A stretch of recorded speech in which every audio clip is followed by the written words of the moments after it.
የኢትዮጵያ ምጣኔ ሀብት በዋናነት በግብርናው ዘርፍ ላይ የተንጠለጠለ ነው። ከ70 በመቶ በላይ የሚሆነው የኢትዮጵያ ሕዝብም ግብርናን መተዳደሪያው አድርጎ እየኖረ እንደሚገኝ መረጃዎች ያስረዳሉ። ባለፉት ጥቂት ዓመታት በመንግስት በኩል ከፍተኛ ትኩረት ተሰጥቶ እየተሰራበት እንደሆነም በተደጋጋሚ ይገለጻል።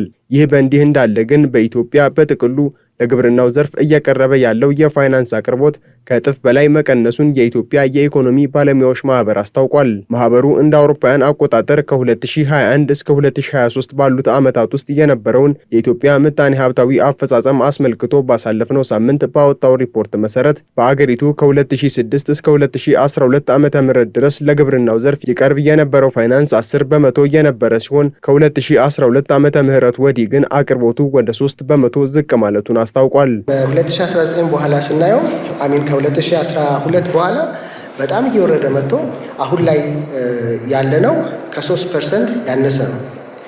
አሁን አስቡት ኮንትራዲክሽኑ። ግብርና 32.4% ለሀገሪቱ ኢኮኖሚ ያመጣል፣ ግን ለግብርና የሚመደበው ፋይናንስ ከ3% ያነሰ ነው። ለጀርባ አጥንት ለሆነው ሴክተር እጅግ አናሳ የሆነ የፋይናንስ ወይም የብድር አቅርቦት ይስተዋላል። እንግዲህ በ2007-6 አካባቢ እስከ 2012 ዓ.ም ለምን ላይ ወጣ የሚለውንም ብናስታውስ ራሱ ኢምፕሊኬሽን አለው። በዛ ዘመን ትልልቅ ግብርና ኢንቨስትመንቶች ከዲቨሎፕመንት ባንክ ሁሉም ዲፎልት ያደረጉ በሚባልበት ደረጃ ወደ ተለያዩ ክልሎች ስፔሻሊ በኦሮሚያ ቤኒሻንጉል አካባቢ ከፍተኛ ኢንቨስትመንት ነበር ከዚህ ከልማት ባንክ በተገኘ ብድር።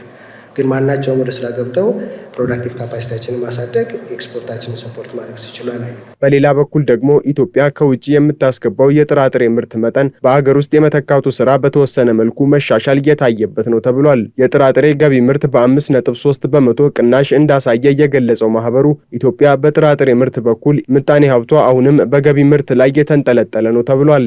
ስቲል የኢትዮጵያ መቀነስ አሳይተናል። ያ ይበል የሚያሰኝ ነው። የሴሪያል ኢምፖርት በጣም ቀንሷል ባለፉት ዓመታት። ያን ያህል የሚያኩራራ ባይሆንም ማለት ነው። በ5.3% አካባቢ ነው ቅናሽ ያሳየው የሴሪያል ኤክስፖርት። ግን ደግሞ ስቲል አሁንም ለምግብ የሚውል ሴሪያል ኢትዮጵያ በኢምፖርት ላይ የተንጠለጠለ ኢኮኖሚ ነው ያላት።